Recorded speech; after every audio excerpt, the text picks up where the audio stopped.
Hello friends, I am C Vardhman Daga. ध्यान से सुनना सर। फाइनली अपन रिवीजन सीरीज स्टार्ट कर रहे हैं। रिवीजन सीरीज मतलब सर पूरे चैप्टर्स के रिविजन्स। हर हर चैप्टर अपन करेंगे रिवीजन में सर। सर पहले तो आप ये बता दो सर, ये जो आप जिस बुक से रिवीजन करवाने वाले हो कॉम्पैक्ट मिल जाएगा? हाँ सर, ये कॉम्पैक्ट आपको मिल जाएगा, don't worry about it. Completely amended है, ठीक है। चाहे सीए वाले हो, सीएस वाले हो, सीएमए वाले हो, सबके लिए अमेंडेड है। बहुत प्यारा कॉम्पैक्ट है, कलरफुल कॉम्पैक्ट है, बहुत अच्छे से प्रिसाइज टू द पॉइंट चीजें हैं। जितनी काम की चीजें सब इसमें मेंशन्ड है, आपके लिए तो बहुत जबरदस्त है। तो इस कॉम्पैक्ट कहाँ मिलेगा सर? ड्राइव के लिंक मिल जाएगी सर, नीचे आपको उस ड्राइव में मिल जाएगा सर, ठीक है। वीडियो के डिस्क्रिप्शन में देखना, ड्राइव की लिंक मिल जाएगी। Let's start with residential status sir. Sir ये चैप्टर के रिवीजन से स्टार्ट करते हैं। अब इसको बहुत पहले ध्यान से सुनना, समझो बेस क्या है, पर्पस क्या है ये चैप्टर पढ़ने का। सर आप एक बात समझो, गवर्नमेंट किसी भी इंसान को पकड़ती है और बोलती है लाओ टैक्स दे दो। अब हर इंसान से आप टैक्स नहीं ले सकते सर, समझो। मान लो कोई टूरिस्ट है जो इंडिया में घूमने आया, उसको भी पकड़े बोले टैक्स दे दे, वो बोलेगा अबे पागल, मैं इंडिया घूमने आया था, मेरे से क्यों टैक्स लेगा? तो इसीलिए ये चैप्टर पढ़ना जरूरी है डिसाइड करने के लिए कि कौन पर्सन ऐसा है जिसको गवर्नमेंट बोलती है कि तुम टैक्स दोगे और तुम नहीं दोगे। जब तक आप ये नहीं पढ़ोगे आप तो हर पर्सन को कवर करके सबसे टैक्स ले लोगे। तो इसीलिए ये चैप्टर रेसिडेंशियल स्टेटस डिसाइड करो सर कि किससे हम टैक्स ले सकते हैं और किसकी कौन सी इनकम पे टैक्स ले सकते हैं, क्योंकि हर किसी के हर इनकम पे आप टैक्स नहीं ले सकते हो सर, ठीक है। तो ये चैप्टर आपको यही चीज क्लियर करता है कि कोई पर्सन की कौन सी इनकम पे टैक्स लगेगा और कौन से पर्सन के ऊपर टैक्स लगेगा। हर आदमी को अपन कवर नहीं करते हैं सर, ठीक है। बहुत सिंप्लीफाइड लैंग्वेज पे बहुत इजी सा चैप्टर है, मजा आएगा। एग्जाम में 6 to 8 मार्क्स का वेटेज रहता है, छोड़ना नहीं होता ये चैप्टर, ठीक है। लेट्स स्टार्ट, टाइम वेस्ट नहीं करते सर। देखो सर, कोई भी पर्सन का जब हम रेसिडेंशियल स्टेटस डिसाइड करने बैठते हैं, मान लो वर्धमान सर, ठीक है। तो वर्धमान सर एक इंडिविजुअल, सरकार उनको बोली आओ बैठो हमारे पास, हम आपका रेसिडेंशियल स्टेटस डिसाइड करेंगे। मैं बोला ये क्यों करोगे? बोले सर हमें इसलिए ये डिसाइड करना है, हमें पता करना है आप इंडिया के हो कि इंडिया से बाहर के हो, पहली चीज। मैं बोला उससे कोई फर्क पड़ेगा? बोले हाँ, अगर आप इंडिया के बाहर के हो तो कुछ ऐसी इनकम है जिसपे हम आपसे टैक्स नहीं लेंगे, अगर आप इंडिया के हो तो हम आपकी हर इनकम पे टैक्स लेने चल जाएंगे। मैं बोला फिर तो पता कर ही लेते हैं। सरकार बोली कोई भी पर्सन को हम ब्रॉड 2 कैटेगरीज में डिवाइड करते हैं, एक होती है रेसिडेंट और एक होती है नॉन रेसिडेंट। Crystal clear? किसी को भी रेसिडेंट और नॉन रेसिडेंट बोलेंगे। मैं बोला हाँ ये वर्ड तो मैंने कभी सुना है, रेसिडेंट है नॉन रेसिडेंट है। बोले वेरी गुड। बोले ये रेसिडेंट और नॉन रेसिडेंट के लिए कंडीशंस देखनी पड़ती है और बेसिक कंडीशन देखनी पड़ती है as per section 6(1). Sir section याद करना जरूरी? नो। याद रहे तो अच्छी बात, ना भी याद रहे तो कोई दिक्कत नहीं है। बोलोगे बार बार बार बार बार बार तो रिवाइज करते टाइम याद हो जाता है सर। सेक्शन 6(1) बेसिक कंडीशन बोलता है सर, अगर आप ये बेसिक कंडीशन सेटिस्फाई करते हो तभी आप रेसिडेंट की कैटेगरी में आ सकते हो। एक स्टूडेंट पूछा सर मान लो जो बेसिक कंडीशंस दी हुई है अगर मैं उसको सेटिस्फाई नहीं करता तो फिर तो आप नॉन रेसिडेंट हो सर। सर कुछ नॉन रेसिडेंट होने का फायदा? हाँ सर, क्योंकि नॉन रेसिडेंट की हर इनकम पे हम टैक्स नहीं ले सकते। तो सर रेसिडेंट डिसाइड करने के लिए सबसे पहला पॉइंट ये है कि सर वो इंडिया में 182 डेज और मोर during the previous year. Previous year क्या होता है सर? जिस साल हम पैसे कमाते हैं। असेसमेंट ईयर क्या होता है सर? जिस साल हम टैक्स पे करते हैं। तो हमारे लिए प्रीवियस ईयर क्या होगा? 25-26। ये वो साल है जब हम पैसे कमाते हैं और असेसमेंट ईयर में हम इसका टैक्स पे करते हैं। तो सर प्रीवियस ईयर में 182 डेज और मोर अगर वो इंडिया में रहा तो वो पर्सन रेसिडेंट कहलाएगा। तो मैं तो वर्धमान सर, मैं तो साल भर इंडिया में ही रह रहा हूं सर, मैं तो कहीं इंडिया छोड़ के जा ही नहीं रहा हूं। सरकार बोली वेरी गुड, आप हो गए रेसिडेंट। क्लियर? फिर बात आती है सर आगे नेक्स्ट पॉइंट की। चलो मान लो कोई ऐसा पर्सन है जो इंडिया में 180 डेज ही रहा, ठीक है। तो वो इंसान तो बच जाएगा क्योंकि वो पहली कंडीशन में सेटिस्फाई नहीं करेगा। तो अब उसको कैसे पकड़े? सरकार बोली भैया कोई बात नहीं, हमें पता था इंडिया में लोग इस टाइप का सोचेंगे कि भैया हम अपने आप को नॉन रेसिडेंट कैसे भी करवा ले ताकि बच जाएंगे टैक्स से। तो सरकार बोली हम उसके लिए सेकंड कंडीशन सेटिस्फाई करने के लिए बोलते हैं। सेकंड कंडीशन ये है सर जहां पर वो 60 डेज और मोर during the previous year. Previous year मतलब 25-26 में इंडिया में कितने दिन रहा, 60 डेज और मोर, प्लस 365 डेज और मोर ड्यूरिंग 4 प्रीसीडिंग प्रीवियस ईयर, मतलब प्रीवियस ईयर के पहले के 4 साल। सर प्रीवियस ईयर के पहले के 4 साल मतलब सर मेरा तो 25-26 प्रीवियस ईयर है, तो इससे पहले के 4 साल मतलब 24-25, 23-24, 22-23, फिर 21-22, ये 4 साल। अगर ये 4 साल में कोई भी पर्सन 365 डेज और मोर during the preceding 4 previous year अगर इंडिया में रहता है तभी वो रेसिडेंट कहलाएगा। एक स्टूडेंट के मन में क्वेश्चन आया, सर एक बात बताओ, मैं इंडिया में 60 डेज था प्रीवियस ईयर में, अच्छा ये जो हमें प्रीवियस ईयर देखना है ये 25-26 में देखना है, ये इसके पहले के 4 साल, ठीक। तो 25-26 में मैं मान लो सर 70 डेज था इंडिया में, तो सर पहला वाला तो हो गया, अब प्लस है बीच में मतलब दोनों होना चाहिए। सर इससे उसके पहले के ना 4 साल में मैं इंडिया में सर सिर्फ 300 डेज था, तो क्या मैं रेसिडेंट कहलाऊंगा? नो, आप पहली कंडीशन भी सेटिस्फाई नहीं किए, आप दूसरी भी नहीं कर रहे हो, तो उस केस में डायरेक्टली आप क्या कहलाओगे? Non resident. समझ आया? डायरेक्टली आप क्या कहला जाओगे? Non resident. Crystal clear? तो एक स्टूडेंट बोला सर मान लो मैं 50 डेज रहा, ठीक है, यहाँ 60 लिखा है, मैं 50 डेज रहा और 370 डेज रहा उसके पहले के 4 साल में, तो भी क्या मैं रेसिडेंट कहलाऊंगा? नो, आपने तो 60 डेज की कंडीशन ही सेटिस्फाई नहीं की, आपको दोनों चेक करना होता है। क्लियर हुआ? ये बैठा दिमाग में? कोई भी पर्सन अगर दोनों में से एक भी कंडीशन सेटिस्फाई नहीं करता तो वो स्ट्रेट फॉरवर्ड नॉन रेसिडेंट, दोनों में से कोई भी एक भी कर लिए तो रेसिडेंट, बीच में और लिखा है, दोनों में से कोई भी एक भी कर लिए तो रेसिडेंट। क्लियर? Crystal clear? आगे बढ़ते हैं। इसके बाद आया इसका कुछ एक्सेप्शन। एक्सेप्शन मतलब इन्होंने बोला सर ये जो 60 डेज है ना सर, इस 60 डेज की कुछ एक्सेप्शन है। मैं बोला नहीं समझा। इन्होंने बोला सर हम क्या बोले थे आपको, सेकंड वाले केस में आपको 60 डेज इंडिया में प्रीवियस ईयर में रहना पड़ेगा, हम इसका एक्सेप्शन दे रहे जहां पर आपको 60 डेज नहीं रहना पड़ेगा, 60 के बदले 182 डेज इंडिया में रहना पड़ेगा। मतलब वाह, 182 डेज वाली कहानी तो पहले पॉइंट पे कवर हो गई थी। बोले नहीं नहीं नहीं, आप बात नहीं समझ रहे हो, हम क्या कर रहे हैं 60 डेज को रिप्लेस, सेकेंड वाली कंडीशन में 60 डेज को रिप्लेस कर रहे हैं और 182 डेज की कंडीशन अप्लाई कर रहे हैं। मैं बोला मतलब आप मेरे को ये चाहते हो कि 182 days plus 365 days preceding 4 previous year? सरकार बोली अब तो हमें समझने लगा, अब तेरे दिमाग में बैठने लगी बात। मैं बोला अच्छा चलो ठीक है, ये 60 को रिप्लेस करके 182 में मान लिया, बट कब? सरकार बोली 3 ऐसे केसेस हैं जहां पर हम 60 को रिप्लेस करके कितना देखेंगे? 182। मैं बोला बताओ 3 ऐसे केस। सबसे पहले बोले सर क्या आप इंडियन सिटीजन है? मैं बोला हाँ बिल्कुल है। क्या आप एम्प्लॉयमेंट पर्पस के लिए इंडिया से बाहर गए? मैं बोला हाँ यार, जॉब करने के लिए सिंगापुर सीए था, जॉब करने के लिए सिंगापुर गया सर। सरकार बोली उस केस में आपके लिए इंडिया में देखा जाएगा 182 डेज प्रीवियस ईयर में plus 365 days preceding 4 previous year में। अब एक स्टूडेंट बोला सर मान लो मैं अगर एम्प्लॉयमेंट पर्पस के लिए बाहर गया इंडिया से बाहर, और मान लो सर मैं 60 डे ये 182 डेज की कंडीशन कंप्लाई नहीं किया, मान लो सर उस केस में मान लो मैं 180 डेज ही इंडिया में रहा सर, तो उस केस में क्या होगा? सर उस केस में आपने 182 डेज की कंडीशन कंप्लाई नहीं करी, आप क्या कहलाओगे सर? Non resident.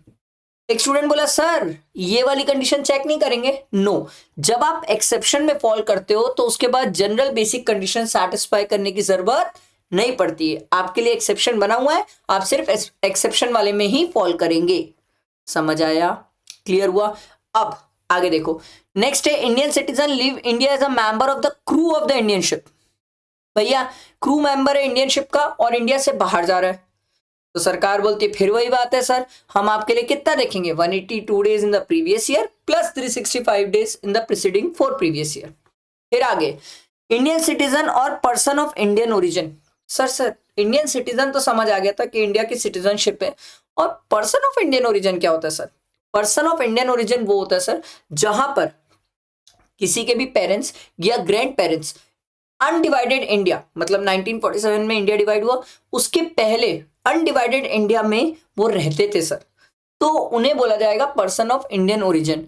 और अगर आप पर्सन ऑफ इंडियन ओरिजिन हो जो इंडिया से बाहर रहते हो, आप इंडिया में विजिट के लिए आ रहे हो सर, इंडिया में विजिट के लिए आ रहे हो, ठीक है। इसमें टूरिस्ट भी हो सकता है, कोई घूमने भी हो सकता है, कुछ भी हो सकता है सर, विजिट के लिए इंडिया में आ रहे हो, तो उस केस में 182 डेज प्लस 365 डेज।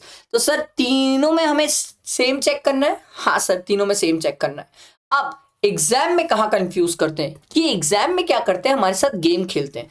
ये क्या करते हैं, आपको ना यहाँ पर इंडियन सिटीजन नहीं देते एग्जाम में, आपको एग्जाम में देते हैं फॉरेन सिटीजन, और फिर बोल देते हैं कि सर एम्प्लॉयमेंट के लिए इंडिया से बाहर गया।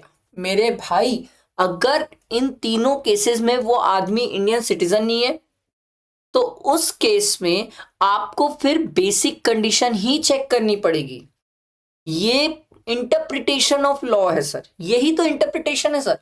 इंडियन सिटीजन है तो ये 3 पॉइंट, इंडियन सिटीजन नहीं है तो फिर बेसिक कंडीशन में चले जाना। ये ध्यान रखने वाली बात है, यही तो चीज नोट करके रखना है आपको अपने पास कि भैया अगर कोई फॉरेन सिटीजन है और इंडिया के बाहर एम्प्लॉयमेंट पर्पस के लिए गया तो मैं बेसिक चेक करूंगा, फिर वो बेसिक के दोनों देखूंगा सर मैं, समझ आया, फिर मैं एक्सेप्शन में फॉल नहीं करूंगा, ये ध्यान रखना सर। क्लियर हुआ, ये पहला एक्सेप्शन था।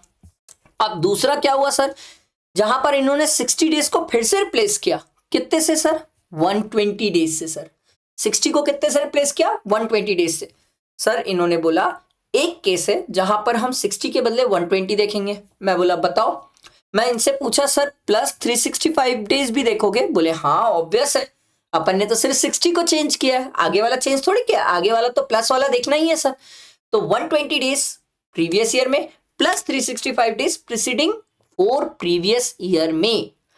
ये कब चेक करना है सर, ये तब चेक करना है जब कोई पर्सन इंडियन सिटीजन हो, पर्सन ऑफ इंडियन ओरिजिन हो, जो इंडिया के बाहर रहता हो, इंडिया में काहे के लिए आया हो, विजिट के लिए आया हो, ठीक है। In the previous year having a total income other than income from foreign source exceeding 15 lakh in the previous year.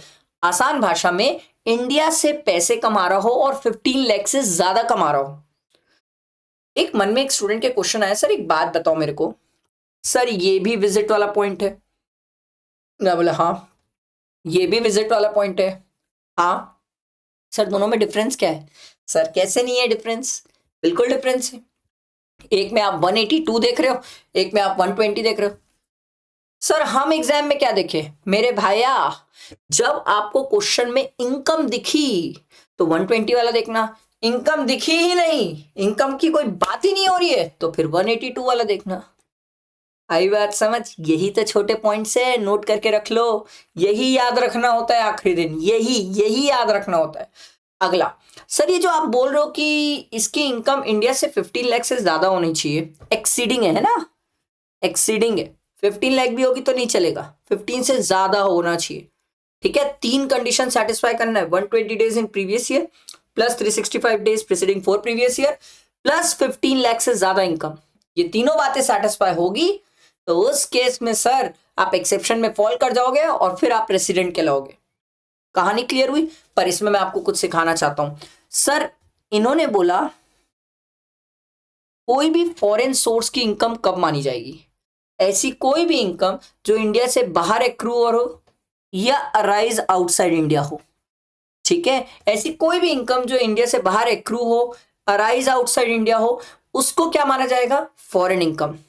मैं बोला ठीक है, मतलब आप प्यार से ये बोलना चाह रहे हो अगर वर्धमान सर दुबई में बिजनेस कर रहे हैं, ठीक है, दुबई में ही क्या बोलते हैं इनकम कमा रहे हैं, तो वो बिजनेस की इनकम आउटसाइड इंडिया मानी जाएगी, वो फॉरेन इनकम मानी जाएगी। बोले परफेक्ट, पर इन्होंने एक बात और लिखी, एक्सेप्ट। एक्सेप्ट मतलब सर ये वाली जो इनकम है ना ये इंडिया की मानी जाएगी, ये इनकम इंडिया की मानी जाएगी, मतलब income derive from a business controlled और प्रोफेशन सेटअप इन इंडिया। मैं बोला ये नहीं समझ आया। बोले ध्यान से सुन, वर्धमान सर बिजनेस कहाँ कर रहे थे, मैं बोला दुबई में। बोले इनकम कहाँ एक्रू हुई, मैं बोला दुबई, रिसीव भी दुबई। तो बोले नहीं हम तेरे ये पूछ रहे हैं वो बिजनेस जो दुबई में कर रहे थे उसको कंट्रोल कहाँ से कर रहे थे, मैं बोला इंडिया से बैठ के कंट्रोल कर रहे थे। बोले बस वो जो इंडिया से कंट्रोल कर रहे थे ना वो इंडिया में इनकम, वो इंडिया की इनकम मानी जाएगी।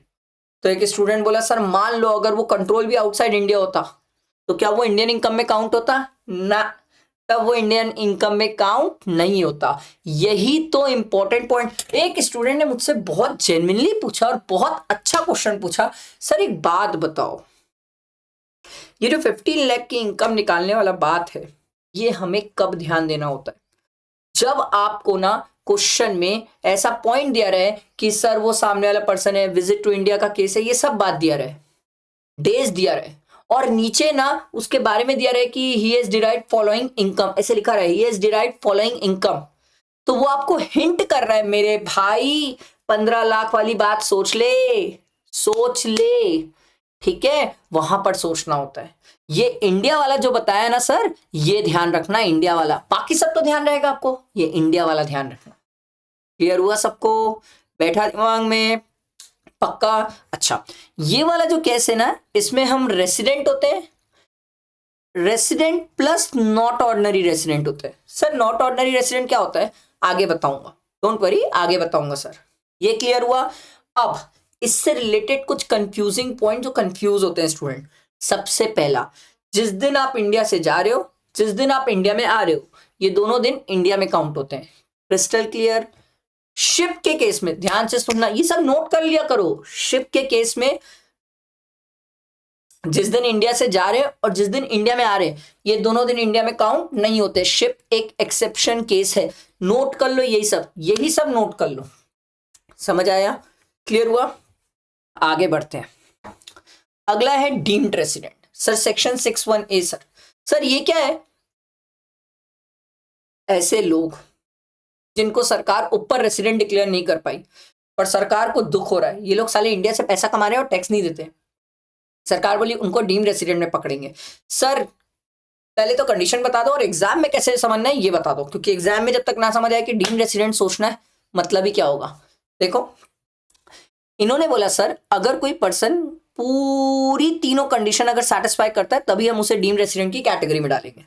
मैं बोला बताओ। सबसे पहला he is a citizen of India. मैं बोला विजय माल्या तो है सिटीजन ऑफ इंडिया। बोले उसकी जो इनकम है इंडिया से वो 15 लाख से एक्सीड कर रही है। बोला हाँ, वो तो उसका दारू का ब्रांड है ना किंगफिशर, 15 लाख से ज्यादा का ही बिक जाता है सर, गोवा चले जाओ दिख जाएगा सर।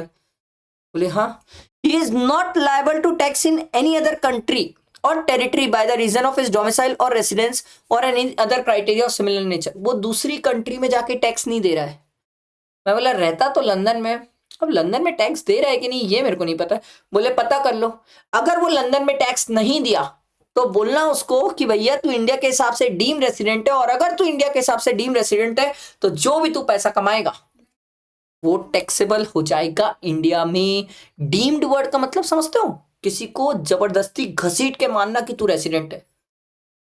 सोचो ये डीम्ड रेसिडेंट के केस में हम डेज देख ही नहीं रहे, भाड़ में जाए डेज। अब एक कोई आदमी इंडिया में एक दिन भी नहीं रहा ना, वो भी इसमें कवर हो सकता है। क्योंकि आप समझो, मैं आपको बता रहा हूं एग्जाम में नॉट लायबल टू टैक्स वाली कंट्री कौन सी आती है पता है? एग्जाम में ज्यादातर दुबई आती है, ज्यादातर दुबई चाहती है सर, 99% केसेस में दुबई आती है। इन फ्यूचर कभी ऐसा हो सकता है कि मॉरिशियस को भी ट्रैक कर ले यहाँ पर अभी तो एग्जाम में जो स्टूडेंट के आते हैं वो दुबई आती है, क्योंकि दुबई में टैक्स नहीं है। आप इंडियन सिटीजन रहते हो, इंडिया में आपकी इनकम अगर 15 लाख से ज्यादा हो गई, आप फंस गए सर डीम रेसिडेंट की कैटेगरी में। आप डीम रेसिडेंट हो तो फिर आप जो पैसा कमा रहे हो इंडिया में, आओ बैठो टैक्स दो। समझ आई बात? बैठा दिमाग में? तो पहले सिटीजन देखना, फिर टोटल इनकम देखना, उसकी इंडिया में 15 लाख से एक्सीड करनी चाहिए। तीसरा, वो किसी और दूसरी कंट्री में टैक्स पे नहीं करता हो। ये सेक्शन छुपा रुस्तम है, ये कभी एग्जाम में पता नहीं चलता सामने देख के कि अरे ये डीम रेसिडेंट था क्या ना। आपको ये थर्ड वाले पॉइंट से पता चलेगा एग्जाम में कि ये डीम रेसिडेंट है। ये थर्ड वाला पॉइंट देखना सर, एग्जाम में ढूंढना ये थर्ड वाला पॉइंट, अगर ये मिला ना तो समझ लेना हमें एग्जाम में डीम रेसिडेंट सोचना है। क्लियर हुई कहानी? बैठा दिमाग में? पक्का? Crystal clear? ठीक है। अब इसके बाद आगे सर आओ ध्यान दो, मैं आपको कुछ और चीजें समझाता हूं, ठीक है, बहुत अच्छे से समझाता हूं। हम अभी तक लड़ाई किस चीज की लड़ रहे थे? किसी भी पर्सन को रेसिडेंट और नॉन रेसिडेंट डिक्लेयर करने के लिए। क्लियर? हमने एक बार रेसिडेंट और नॉन रेसिडेंट डिक्लेयर कर दिया। नॉन रेसिडेंट है तो उसको टाटा बाय बाय बोलना, जा रे भाई तू जा, तू जा। पर अगर कोई बंदा रेसिडेंट है तो उसको बोलना तू बैठ भाई। तेरे लिए और फर्दर दो कैटेगरी है, एक होता है ऑर्डिनरी और एक होता है नॉट ऑर्डिनरी। अब यहां पर क्या होने वाला है सर? ऑर्डिनरी और नॉट ऑर्डिनरी को कोई प्यार से मुझसे पूछे ना तो होता क्या है, एकदम सिंपल सर। ऑर्डिनरी मतलब घर जवाई, ये वो आदमी है जो इंडिया से एक कदम बाहर रखना नहीं चाहता, मस्त इंडिया में रहना चाहता है, इंडिया को ही अपना घर समझ रहा है। वर्तमान सर भाई मैं तो साल भर कहीं इंडिया से बाहर गया ही नहीं। इंडिया से बाहर क्या, मैं तो अभी तक बहुत सारी जगह नहीं गया, मुंबई भी नहीं गया मैं तो सर मुंबई बहुत सारी जगह नहीं गया मैं तो बहुत। मैं छत्तीसगढ़ में रहता हूँ, मैं यहीं पर ज्यादा रहा हूँ, यहीं से रहा हूँ, बल्कि आसपास थोड़ा बहुत गया हूँ बट ज्यादा कहीं नहीं गया हूँ, मैं यहीं रहता हूँ। सरकार बोली तू बैठ भाई, तू तो घर जवाई ऑर्डिनरी रेसिडेंट। मैं बोला फिर नॉट ऑर्डिनरी में कौन आता है? सरकार बोली नॉट ऑर्डिनरी में हम ना 4 कंडीशन बताते हैं, इन 4 में से कोई भी फॉल किया तो वो नॉट ऑर्डिनरी। मैं बोला बाप रे 4 है? बोले 2 तो तू पढ़ लिया है। बोले है, मैं कब पढ़ा? 2 मैं तो पढ़ा ही नहीं, मैं तो रेसिडेंट वाली पढ़ा था। बोले ना ना ना ना, इनडायरेक्टली 2 तू पढ़ लिया है। मैं बोला बताओ पहले वो 2 ही बता दो सर, ताकि वो पॉइंट पूरा खत्म हो जाए। सरकार बोली पहला वाला केस याद है तेरे को, जो 120 डेज देखता था तू, विजिट टू इंडिया का केस था, 120 देखता था, plus 365 days preceding for previous year देखता था, प्लस 15 लाख से ज्यादा की इनकम देखता था। मैं बोला अरे हौरी, वो तो पढ़ा था मैं एक्सेप्शन में। बोले बस उस केस में हम उसे रेसिडेंट भी बोलते हैं प्लस नॉट ऑर्डिनरी रेसिडेंट बोलते हैं। मैं बोला ओ भाई साहब, मैं बोला वो deemed resident plus not ordinary है? बोले हाँ, उसके लिए कभी लड़ाई नहीं होती, वो हमेशा रेसिडेंट प्लस नॉट ऑर्डिनरी रहता है। मैं बोला एक और बता दो। बोले याद है अभी पीछे पड़ के आया डीम रेसिडेंट? मैं बोला हाँ, वो डीम रेसिडेंट सिटीजन इंडिया जिसकी इनकम 15 लाख से ज्यादा हो और किसी और कंट्री में टैक्स ना पे कर रहे हो, सेक्शन 6(1) आया था। बोले बस उसको भी हम रेसिडेंट प्लस नॉट ऑर्डिनरी बोल देते हैं। मैं बोला ये दोनों के लिए कोई लड़ाई नहीं है? बोले ना, ये दोनों का क्रिस्टल क्लैरिटी है। मैं बोला ओके। मैं बोला बाकी 2 का बता दो। बोले बाकी पूरी दुनिया। अबे 2 नहीं, बाकी पूरी दुनिया। बाकी पूरी दुनिया के लिए दोनों कंडीशन चेक करना पड़ेगा। बोले दोनों देखना पड़ेगा? बोले हाँ, यहां पर आता है सेक्शन 6(6), इसको प्यार से एडिशनल कंडीशन बोलते हैं सर। ठीक है, प्यार, ये कैसा बन गया एरो, अजीब टाइप का बन गया सर, इसको प्यार से एडिशनल कंडीशन बोलते हैं सर। ठीक है, पहले जो पढ़े थे वो बेसिक था, ये एडिशनल है सर, सेक्शन 6(6) में एडिशनल कंडीशन। अब ये 2 कंडीशन क्या है, ध्यान से सुनना। Non resident in India in any 9 out of 10 years preceding previous year. Preceding मतलब पहला, सक्सीडिंग मतलब बाद का। प्रीवियस ईयर क्या है मेरा सर? मेरा प्रीवियस ईयर तो 25, 26 है। हाँ सर, प्रीसीडिंग प्रीवियस ईयर, इसके पहले के 10 साल, इसके पहले के 10 साल, ये तो प्रीवियस ईयर हो गया, इसके पहले के 10 साल मतलब सर 24-25 और उससे पहले 10 साल, इससे पहले के 10 साल में से 9 years आप क्या रहे होंगे?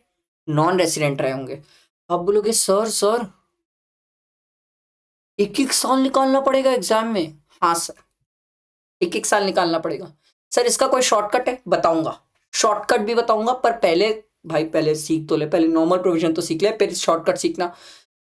10 out of 9 years non resident है सर, हमें क्या हर 1 साल बैठ बैठ के चेक करना पड़ेगा उसका रेसिडेंशियल स्टेटस, नॉन रेसिडेंट है कि नहीं नॉन रेसिडेंट? हाँ, इसके पहले के 10 साल हर साल बैठ के चेक कर कि वो नॉन रेसिडेंट है कि नहीं है।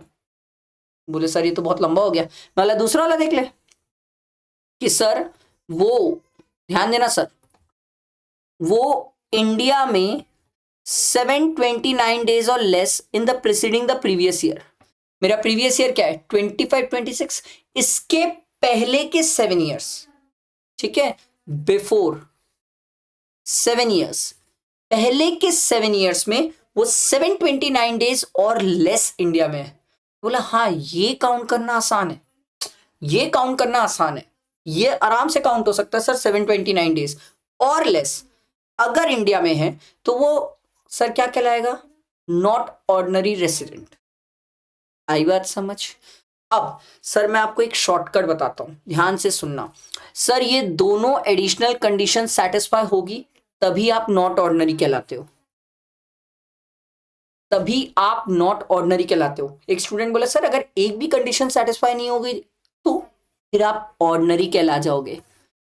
अगर दोनों कंडीशन सेटिस्फाई होगी तभी नॉट ऑर्डिनरी हो, एक भी नहीं हुई तो ऑर्डिनरी में आ गए। सर मैं एग्जाम में शॉर्टकट क्या करूं? ए भाई एग्जाम में ना शॉर्टकट मस्त ये वाला कर ले भाई। इस 7 ईयर्स में से, प्रीवियस ईयर को छोड़ के उसके पहले 7 ईयर्स में से 729 डेज और लेस इंडिया में तू देख ले। अगर कम हुआ, अगर कम हुआ तो सर नॉट ऑर्डिनरी की बात सोचना। और अगर 729 डेज से ज्यादा इंडिया में रह गया, 730 भी हो गया, तो ऑर्डिनरी सोच लेना, तो ऑर्डिनरी सोच लेना। ये शॉर्टकट है और इससे आंसर आएगा, आप 110% इससे आएगा, क्योंकि दोनों कंडीशन चेक करने जाओगे टाइम लग जाएगा। देखो नॉट ऑर्डिनरी के लिए क्या बोला, दोनों सेटिस्फाई होना चाहिए, एक भी नहीं हुई तो ऑर्डिनरी हो जाएगा। तो आप ये वाली चेक करो ना, ये वाली इजी है। आ रही बात समझ? अब किसी स्टूडेंट को दोनों बैठ के चेक करना है, दोनों कर ले। मैं चैलेंज कर रहा हूँ, क्वेश्चंस उठा के देख ले, क्वेश्चंस में आराम से दोनों में से एक भी अप्लाई करके देख ले, आ जाएगा आंसर, आ जाता है। देखो जितना चीजें कम बल्कि रखो, इजी रखो दिमाग में, अच्छा रहेगा। नहीं तो आपको जितना कॉम्प्लिकेट करना है कर लो।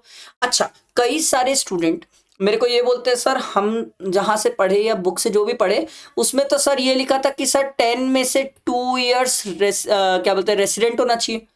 मैं बोला वो तो इसी का जस्ट अपोजिट हो गया ना, मैंने इसको पॉजिटिव सेंस में लिखा, उन्होंने उसको नेगेटिव सेंस में बोल दिया। सर बात वही है कि सर अगर 7 ईयर्स में से 730 डेज इंडिया में रह गया तो रेसिडेंट हो गया।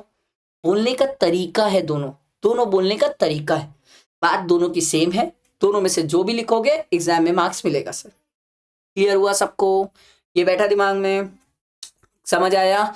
एक बार फटाफट स्पीड से, सर हमने किसी भी इंडिविजुअल को 2 कैटेगरी में डिवाइड किया था, रेसिडेंट नॉन रेसिडेंट। रेसिडेंट को हम फर्दर 2 कैटेगरी में डालते हैं, ऑर्डिनरी और नॉट ऑर्डिनरी। रेसिडेंट के लिए हम बेसिक कंडीशन देखते हैं। सर बेसिक में हमारे पास 2 कंडीशन है, सेक्शन 6(1) के हिसाब से, दोनों में से एक भी सेटिस्फाई किया तो वो रेसिडेंट, दोनों ही सेटिस्फाई नहीं किया नॉन रेसिडेंट। सर कुछ एक्सेप्शन है, एक्सेप्शन के हमारे पास 3-4 केसेस है सर, जहां पर अगर कोई पर्सन उन एक्सेप्शन वाले स्पेसिफिक केस में तो उनके लिए बेसिक नहीं देखा जाता। ये स्टार करके लिख लो। अगर कोई पर्सन एक्सेप्शन में फॉल कर गया तो उसके लिए फिर ऊपर जाके बेसिक मत देखना। अगर कोई पर्सन एक्सेप्शन में फॉल कर गया तो उसके लिए ऊपर जाके बेसिक नहीं देखना, ठीक है? अगर एक्सेप्शन में फॉल कर गया तो वो रेसिडेंट है सर। उसके बाद कहानी और आगे बढ़ती है सर, फिर हमने डीम रेसिडेंट की बातें सीखी, सेक्शन 6(1)(a) में बातें की, तीनों कंडीशन सेटिस्फाई होगी तो डीम रेसिडेंट है सर। फिर हमने नॉट ऑर्डिनरी के लिए बोला सर बेसिकली 4 कंडीशन है, बट 2 तो ऐसा है कि वो स्पेसिफिक एक्सेप्शन से स्पेसिफिक है, जहां पर sir resident plus not ordinary ही बोला जाता है, बट बाकी 2 जो है वो पूरी दुनिया के लिए अप्लाई होती है, उसको हमें चेक करना होता है। दोनों अगर होगी तो नॉट ऑर्डिनरी, अगर दोनों में से एक भी कंडीशन आपने तोड़ दिया तो आप ऑर्डिनरी में शिफ्ट हो जाओगे। समझ आया? ऐसे ही रिवाइज करना सर, ठीक है? आगे बढ़ते हैं सर। अगला देखो सर, कोई भी HUF हो, ये एसोसिएशन ऑफ पर्सन हो, ये एनी अदर पर्सन हो, ठीक है? इंडिविजुअल के लिए तो हम ऊपर कवर कर लिए थे सर, उसको हम रेसिडेंट तब डिक्लेयर करेंगे जब उसका कंट्रोल और मैनेजमेंट होली और पार्टली सिचुएटेड इन इंडिया होगा। और अगर होली आउटसाइड इंडिया हुआ, होली आउटसाइड इंडिया हुआ तो नॉन रेसिडेंट। अच्छा याद रखना, HUF के केस में हेड ऑफ द फैमिली कौन होता है? कर्ता। तो सर अगर आपको HUF को आपने रेसिडेंट डिक्लेयर किया तो रेसिडेंट डिक्लेयर करने के बाद ऑर्डिनरी और नॉट ऑर्डिनरी डिक्लेयर करने से पहले आपको किसके बेसिस में डिसाइड करना होगा? कर्ता के बेसिस में। सर क्या बोल रहे हो, नहीं समझ आ रहा है? अगर मान लो HUF का रेसिडेंशियल स्टेटस आया क्वेश्चन में, तो पहले आप देखना HUF का कंट्रोल और मैनेजमेंट कहाँ है सर, ठीक है? कंट्रोल मैनेजमेंट इंडिया में दिख गया तो रेसिडेंट, HUF रेसिडेंट। एक बार HUF रेसिडेंट हो गया, उसके बाद ऑर्डिनरी नॉट ऑर्डिनरी देखना पड़ता है। अब ऑर्डिनरी और नॉट ऑर्डिनरी के लिए क्या करना? कर्ता का देखना सर। कर्ता के लिए हम क्या देखेंगे? यही 2 कंडीशंस देखेंगे। अगर कर्ता ये दोनों कंडीशन सेटिस्फाई करता है तो HUF हो जाएगा ऑर्डिनरी प्लस नॉट ऑर्डिनरी। कर्ता दोनों में से एक भी कंडीशन सेटिस्फाई नहीं करता तो HUF हो जाएगा रेसिडेंट प्लस ऑर्डिनरी रेसिडेंट। समझ आया बात? क्लियर हुआ? कंपनी के केस में रेसिडेंशियल स्टेटस कैसे डिसाइड होगा? सर या तो वो इंडियन कंपनी है तब रेसिडेंट है, या तो उसका पोयम इंडिया में है। सर पोयम मतलब place of effective management India में। सर कोई भी कंपनी का प्लेस ऑफ इफेक्टिव मैनेजमेंट कब इंडिया में माना जाता है? सर जब उसका की मैनेजमेंट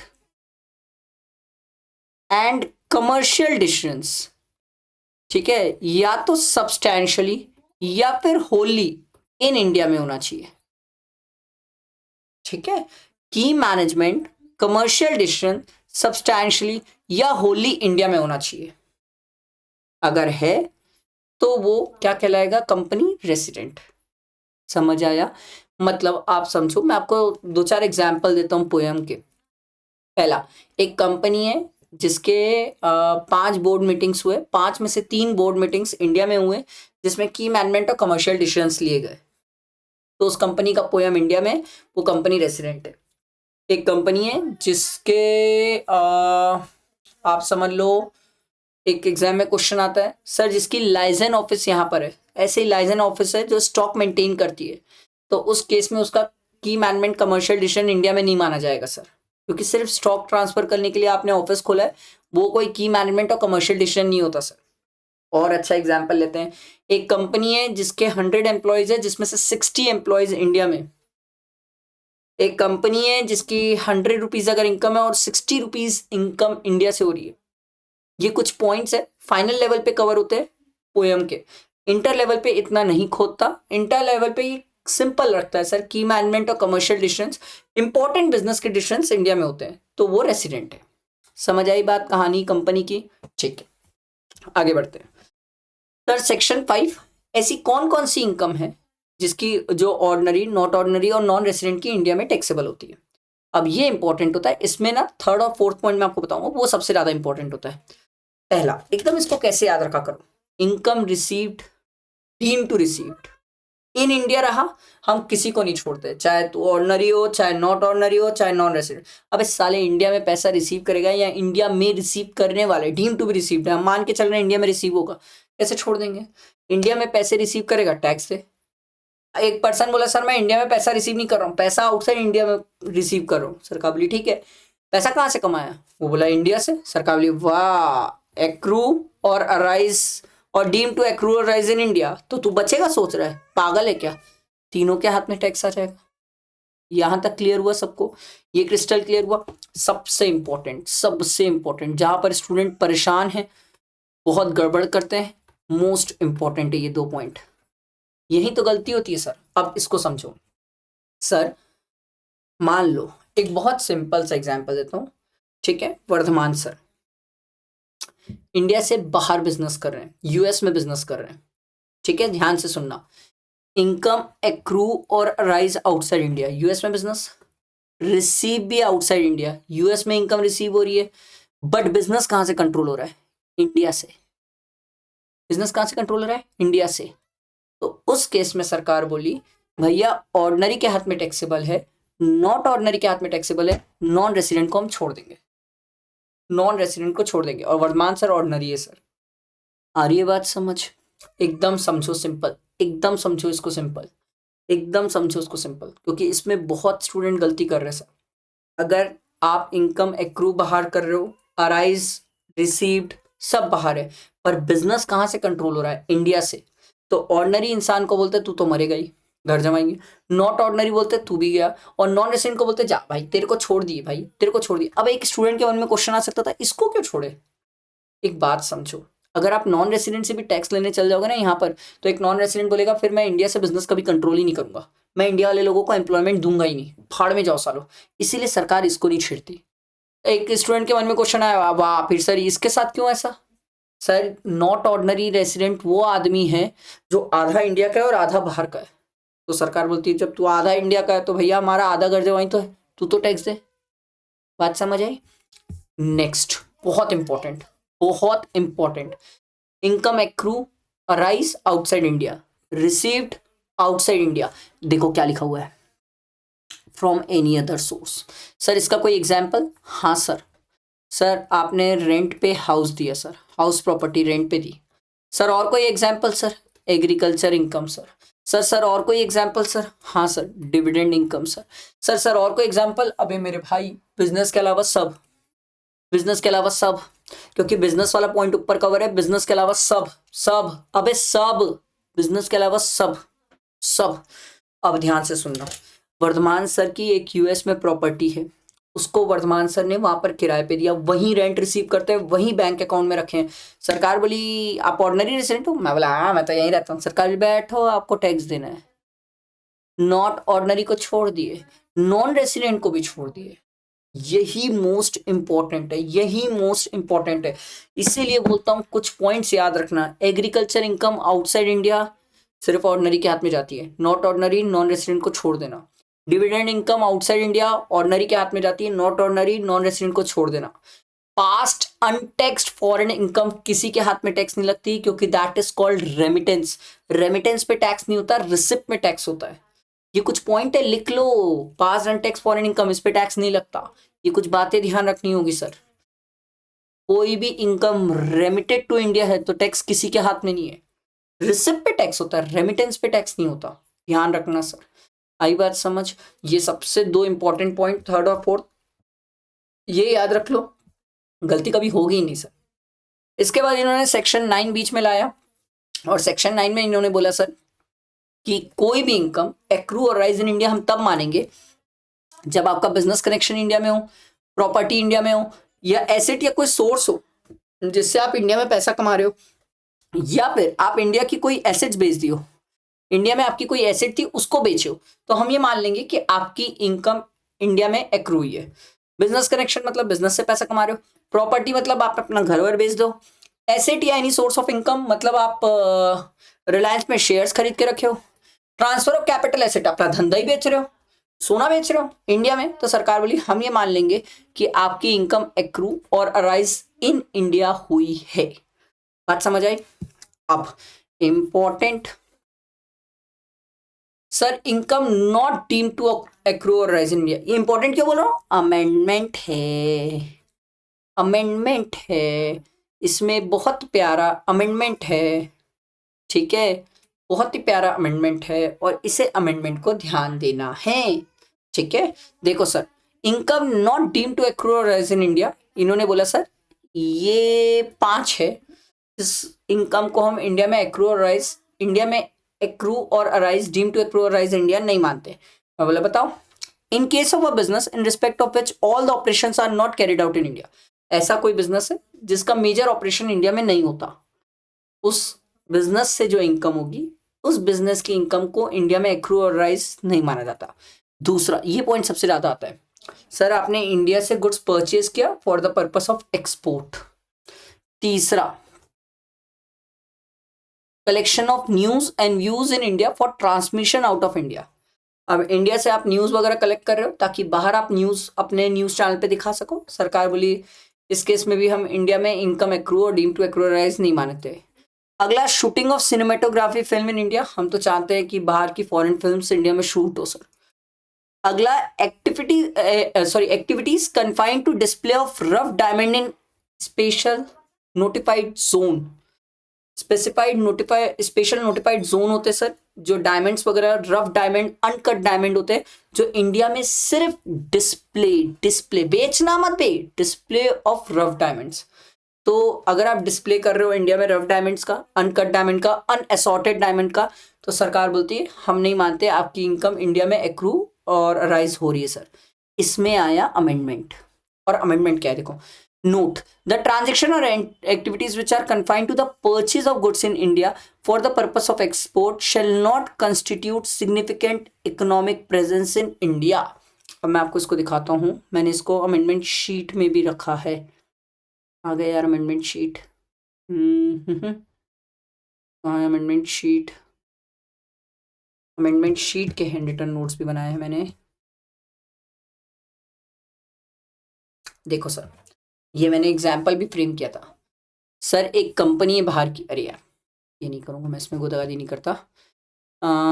देखो, एक कंपनी है, फॉरेन कंपनी है, जिसका mining of rough diamond Africa में काम है। वो इंडिया में अनकट और अनएसॉर्टेड डायमंड्स जो होते हैं, असॉर्टेड डायमंड्स, वो लेके आती है सर, ठीक है, इन ए स्पेशल नोटिफाइड जोन में यहाँ लेके आ रही है सर। सर अब अगर ये जो लेके आ रही है, ध्यान से सुनना सर, लेके आ रही है bringing no income deemed to accrue और rise in India in foreign company, ये पहले भी था आज भी है, इसमें कोई चेंज नहीं हुआ, पहले भी था आज भी है, कोई चेंज नहीं हुआ। अब अमेंडमेंट क्या हुआ, एक वाई कंपनी है जो फॉरेन ट्रेडिंग कंपनी है सर, बाहर की कंपनी है और ट्रेडिंग का काम करती है, बाय करती है जेम्स फ्रॉम इंडिया। इंडिया तो जेम्स एंड ज्वेलरी के नाम से जाना जाता है ना सर, जेम्स बाय करती है for the purpose of export to Europe, वो अब एक्सपोर्ट करना चाहती है सर। अब ओल्ड लॉ की बात करोगे तो सर यहां पर क्या होता था, एक सिग्निफिकेंट इकोनॉमिक प्रेजेंस करके कंसेप्ट था सर। ये कंसेप्ट इंटर के लिए एप्लीकेबल नहीं है, अभी रिपीट कर रहा हूं, ये कंसेप्ट इंटर के लिए एप्लीकेबल नहीं है। तो सिग्निफिकेंट इकोनॉमिक प्रेजेंस इनका माना जाता था और इन्हें टैक्सेबल कर दिया जाता था। अब इन्होंने क्लियर किया कि अगर कोई बाहर की कंपनी है जिसका ट्रेडिंग का काम है, जो इंडिया से जेम्स परचेज कर रही है for the purpose of export to other countries, तो सर न्यू लॉ में इन्होंने बोला sir for the purpose of export, अगर ये सिर्फ परचेस कर रहे हैं तो उस केस में वो इनकम इंडिया में accrue deem to accrue arise in India नहीं मानी जाएगी। ये बहुत प्यारा एग्जाम्पल है मेरे हिसाब से, तो आपको इसको नोट कर लेना चाहिए। ये पुराना वाला था, चाहो तो फोटो ले लेना, ठीक है। ये पुराना वाला जो जन्मों से चला आ रहा है सर, और ये है नया वाला जो मैंने फ्रेम किया ताकि एक स्टूडेंट को क्लैरिटी रहे, अच्छे से क्लैरिटी रहे कि क्या कहानी है। इसकी आप फोटो ले सकते हो सर, ठीक है, ये आप फोटो ले सकते हो ताकि आपको क्लियर रहे। आगे जब आप भी तो पढ़ोगे, नहीं तो कल पढ़ोगे ना सर, तो आखिरी दिन आपको भी तो एग्जाम्पल्स चाहिए रहेंगे अमेंडमेंट समझने के लिए। ये बहुत काम की चीज़ है सर, ठीक है। जल्दी से फोटो ले लो, फिर इसके आगे बढ़ते हैं सर, ठीक है। नोट कर लेना ना, ठीक है। फोटो तो ले लियोगे, चलो कहाँ गया हमारा, क्लियर हुआ ये अमेंडमेंट कैसे हुआ, क्या इसका इम्प्लीकेशन हुआ। आगे देखो sir, business connection include concluding agent. ये कौन होता है सर, जो नॉन रेसिडेंट के बिहाफ में इंडिया में कॉन्ट्रैक्ट को कंक्लूड कराता है। कॉन्ट्रैक्ट कंक्लूड कराना मतलब इंडिया में कॉन्ट्रैक्ट एंटर करवाता है। स्टॉकिंग एजेंट कौन है सर, जो नॉन रेसिडेंट के बिहाफ में इंडिया में स्टॉक मेंटेन करता है। इंडेंटिंग एजेंट कौन है सर, जो एक नॉन रेसिडेंट के बिहाफ में इंडिया में ऑर्डर्स लेता है सर, ठीक है। इसका काम मेन ऑर्डर सिक्योर करना है, क्लियर। अब आओ, इसको लेके बहुत डाउट, एकदम सिंपल समझाता हूं, बहुत सिंपल तरीके से समझाऊंगा, बहुत आराम से सुनना, समझ आ जाएगा, ठीक है। ये वाला कलर, ठीक है sir. Interest, royalty, fees for technical services.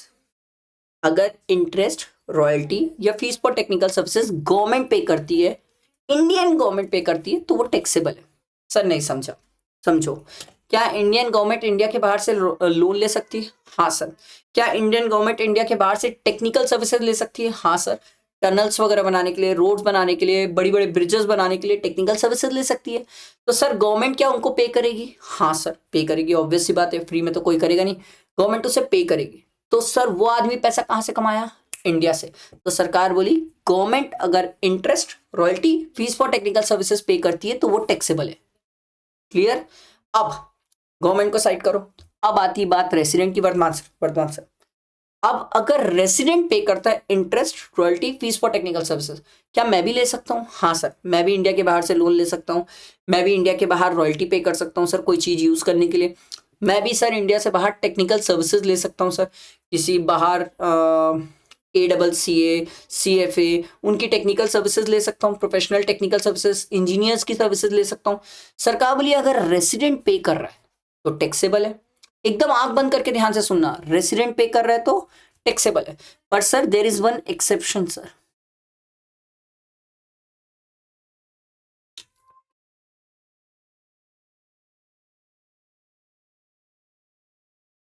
There is one exception sir. जहां पर एक रेसिडेंट, अगर मान लो, ध्यान से सुनना, अगर कोई रेसिडेंट है, Vardhman sir resident, Vardhman sir India के बाहर, ध्यान से सुनना, यूएस में बिजनेस करने के लिए लोन लिए और यूएस में बिजनेस करने के लिए लोन लेके यूएस में ही इंटरेस्ट पे कर रहे हैं, तो सरकार बोलती है उस केस में अगर बिजनेस और प्रोफेशन कैरिड आउटसाइड इंडिया है, इनकम अर्नड आउटसाइड इंडिया है, तो वो टैक्सेबल नहीं होगा। तो एक स्टूडेंट का मेरे से क्वेश्चन आया, सर एक बात बताओ, आप यूएस में बिजनेस करो, यूएस में बिजनेस करने के लिए अगर इंडिया से लोन लिए तो फिर तो टैक्सेबल हो जाएगा, फिर क्या सोच रहे हो सर? ये कहानी तब आती है सर जब आपने यूएस से ही लोन लिया, यूएस में बिजनेस करने के लिए लोन लिया और यूएस से ही लोन लिया, यूएस में किसी पर्सन से लोन लिया होगा, तो सर आप बिजनेस बाहर कर रहे हो, उसकी इनकम भी बाहर एक्रू हो रही है, तो उस केस में आप रेसिडेंट को छोड़ दोगे नॉन टैक्सेबल, अदरवाइज टैक्सेबल। बस ये एक लौता एक्सेप्शन है जहां हम छोड़ते हैं, अदरवाइज टैक्सेबल हो जाता है। सर नॉन रेसिडेंट के हाथ में नॉट टैक्सेबल सर, मतलब सर अगर कोई नॉन रेसिडेंट है, वो अगर interest, royalty, fees for technical services का पे कर रहा है तो वो टैक्सेबल नहीं होता सर। मतलब अब एक बात बता, यूएस वाला आदमी दुबई वाले को interest, royalty, fees for technical services पे करेगा, इंडिया वालों का क्या जा रहा है? इंडिया वाले शांति से बैठो ना सर, ये टैक्सेबल नहीं है। पर सरकार ने बोला एक एक्सेप्शन है सर, एक एक्सेप्शन है जहां पर ये टैक्सेबल हो जाएगा। अगर ये नॉन रेसिडेंट आदमी, इंसान, अगर इंडिया में बिजनेस और प्रोफेशन कर रहा है और इंडिया में बिजनेस एंड प्रोफेशन करने के लिए इंटरेस्ट, रॉयल्टी और फीस फॉर टेक्निकल सर्विसेज का पेमेंट कर रहा है, तो फिर वो टैक्सेबल है। मान लो कोई यूएस का आदमी है, ठीक है, इंडिया में आके वो कोई यूएस का बिजनेस यहाँ पर कर रहा है, जिसको लगता है कि इंडिया में बहुत पैसा कमा सकता है वो, तो सरकार बोली उस केस में ये जो आप interest, royalty, fees for technical services का पेमेंट करोगे उस पर टैक्स लग जाएगा। एक नॉन रेसिडेंट ने मेरे से क्वेश्चन पूछा, ध्यान से सुनना। एक नॉन रेसिडेंट ने क्वेश्चन पूछा कि सर मान लो मैंने लोन लिया था, ठीक है, ध्यान से सुनना सर, मैंने लोन लिया था यूएस में और मैं भी यूएस का ही हूँ, पर मैं बिजनेस, वो जो लोन लिया था ना सर, वो लोन बिजनेस इंडिया में करने के लिए लोन लिया था और मैं उसका इंटरेस्ट पे करता हूँ, क्या उस पर टैक्स है? सरकार वाली बोले तो अभी तो बोले इफ यूज्ड, यूज्ड, ये वर्ड याद रखो सर, यूज्ड, यूज्ड वर्ड का इंपॉर्टेंस है sir, used for the purpose of business और profession carried in India and income is earned in India, तो सरकार बोली उस केस में टैक्सेबल है। समझ आया? बैठा है दिमाग में? आई होप क्लियर हुआ होगा। ये मैंने आपको रेसिडेंशियल स्टेटस बहुत अच्छे से clear, simple, short, crisp to the अच्छे से समझाया है, एक एक पॉइंट कवर किया है, कुछ नहीं छोड़ा। आपसे एक ही रिक्वेस्ट है, बस लाइक करना, फ्रेंड्स को शेयर करना, क्योंकि आपके सपोर्ट से ही मैं आगे बढ़ूंगा, आपके सपोर्ट से ही मैं ग्रो कर पाऊंगा, और आप लोग को हेल्प करना मेरी जिम्मेदारी है, ये मेरी जिम्मेदारी है सर। मैंने आप लोगों के लिए पहले भी बहुत कुछ किया, आप जनवरी के स्टूडेंट से पूछ सकते हो, बहुत सारी चीज़ें की थी मैंने, MCQs, case scenarios, revisions, fast track, सब लाया था मैंने। मेरा वादा है मैं इस बार भी आप लोगों के लिए सब चीज़ करूँगा, बट मेरे को आप लोगों से भी सपोर्ट चाहिए सर, ठीक है। ये पीडीएफ आप लोग को ड्राइव में मिल जाएगा, डोंट वरी अबाउट इट, ठीक है। लाइक करना, फ्रेंड्स को शेयर करना, ठीक। चलो, थैंक यू।